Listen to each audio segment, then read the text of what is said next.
Well, first of all, really glad to have another opportunity to play in the hump with fans. So thankful for all the fans that showed up.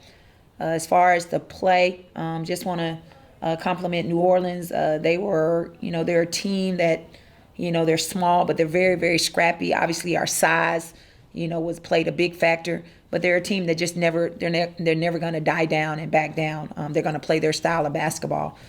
For us, we got the win. I thought defensively, we were just slow to the ball. We just didn't, do what we wanted to do defensively for the 40 minutes. We had some mental lapses there, but it doesn't matter. You got to come out and you just got to understand the game plan for 40 minutes. So we'll get better at that.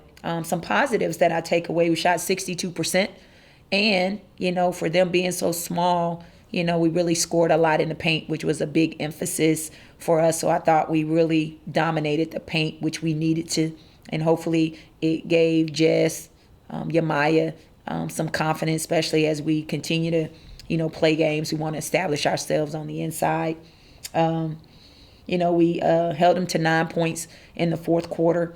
That was a positive, as well as 9 points in the first quarter. So, those two things I take away when it comes to, this game. Up first, we'll go to Robbie Falk. Coach, a lot's been said about your positionless offense, and some people might think, well, that means bigger players handling the ball and maybe shooting three-pointers, stuff like that. But the guards have really been a big factor in your rebounding early on. Madison and Jemiah and even Aaliyah tonight did that as well.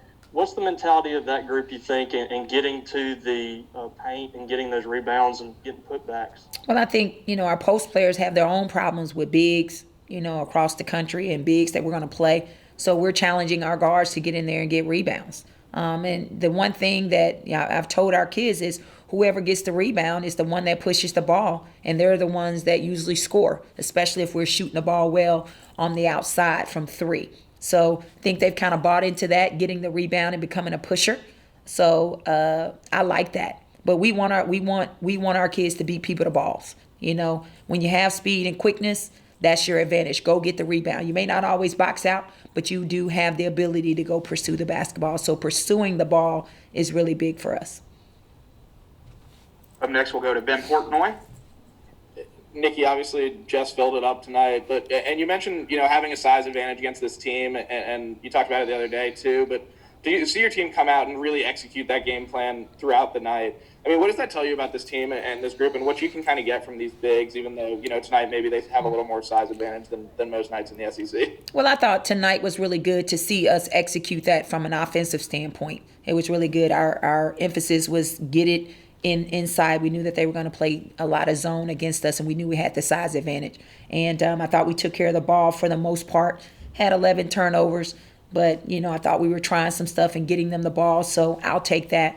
I didn't think we executed defensively tonight. So that's an area that we got to get better. We got to get better, and got to get better pretty quickly. And just quick follow-up, Jess was talking about kind of the things that you challenged to her to be a little more physical, a little bit more fiery inside, I guess.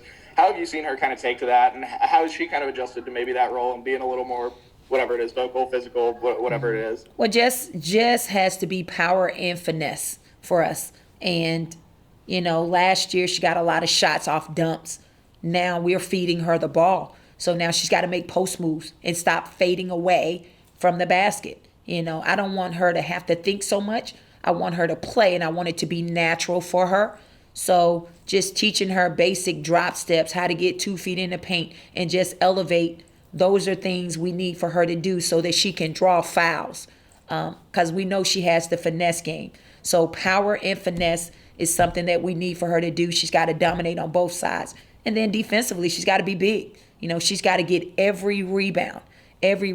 She's got to be a post defender for us.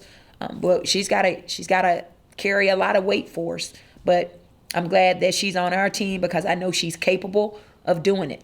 And I just need her to be consistent with that, and that starts with practice. Up next, we'll go back to Robbie. Coach, taking your first road trip this weekend, what are your thoughts on what you've seen from South Florida, if you've seen anything from them so far? Yes, definitely. They played Baylor the other night, and very, very well coached basketball team. They move a lot. I know Mississippi State played them last year. It was a pretty close game, and then they ran away with them in the fourth quarter. But a team that is going to make you play defense for 25 seconds. They're hoping and waiting for you to make a mistake so that they can hit a three or drive it on you. But we're going to have to be disciplined defensively. They're going to clog up the paint. Obviously, we're going to have to hit shots, but our post players will have to score. Again, another size advantage against a very well-coached team. We're going to have to score, and we're going to have to get to the free throw line. Transition is an area that we're going to have to make sure that we're solid in because they push the ball. But a very good team. It came down to the wire against Baylor on the road, and I know they're going to be hungry. So we got our work cut out for us, and we got to be ready to go from the tip. Up next, we'll go to Joel Coleman. Nikki, I know this is probably something you can probably better answer in a couple of weeks, but only, I guess, 2 games in now. Has anything caught you off guard, surprised you about your team so far, or has the group kind of been what you thought it would be, I guess, over the first couple of games? Yeah, we're still evolving. For us, this has been a season of COVID, and the fact that we've never had 10 players fully in practice to be able to scrimmage, we're just not where we need to be from a fluid standpoint. So games are helping us get there, and we're having to use games as teaching moments, because we don't want to wear them out in practice. But we're very thankful for our guys that we have when they're able to come to practice and help us. So we are able to get some scrimmages in. But, we're going to continue to evolve and get better. The more we play, the more we get that game experience. But, I like our pace. I thought tonight New Orleans kind of controlled the tempo there a little bit. We were just a step slow offensively as far as pushing pace, and just a step or 2 slow defensively. But that's going to get better. All right, we'll go to one last question to Ben Portnoy.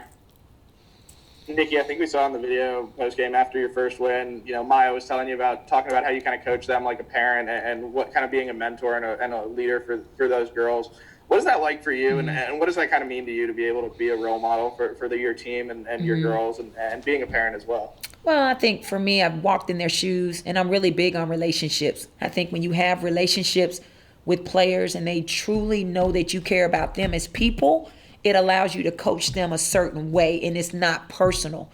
But that is an investment every single day. It is an investment to build a relationship, with players each and every day. But my staff, we do a great job of making sure that our kids, know how much they mean to us. They're not just basketball players. They're people first. But we care about them, and they know we care about them. We love them, and just really excited to coach them, and just trying to get them to understand that, the opportunities that you have to take advantage of. You have to come to work every day and give it your best. And give it your best because you care about the people that you work with and work for every single day. And, to me, when you get to that point, magic really starts to happen because you don't want to let anybody down. I don't want to let them down. They're not going to want to let me down. So, but that is an everyday investment.